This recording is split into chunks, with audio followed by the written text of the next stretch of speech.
1/4 daļa no onkoloģiskām diagnozēm, tātad 24% ir reti audzēji, kur ietilpst gan solītie, gan hematoloģiskie audzēji, gan arī bērnu onkoloģija.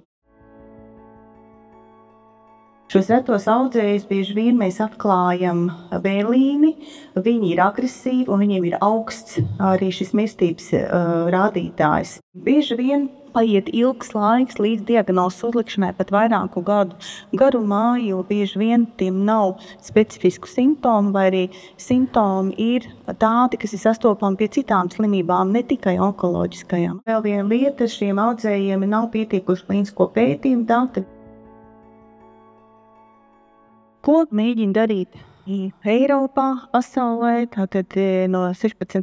gada ir vienots tāds konsensus, ka ir jāveido šie ekscelences centri, kas kolekcionē šos pacientus.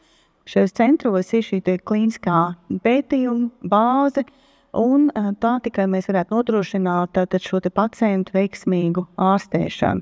Un, ja mēs paskatāmies kartē, tad no pašreiz izveidotajiem 102, varbūt jau kāds arī vairāk centriem, diemžēl no Baltijas valstīm tikai Lietuvā ir 2 centri Kaunijā, Viļņā, bet Latvijā un Igaunijā pagaidām šādu centru nav. Ir apmēram 200 identificētie retie audzēji. Es biju iezīmējis arī baudātās. Pusē vismaz no viņiem nav pieejama kompensēta tā ārstēšana, kas viņiem būtu vajadzīga pēc vadlīnijām.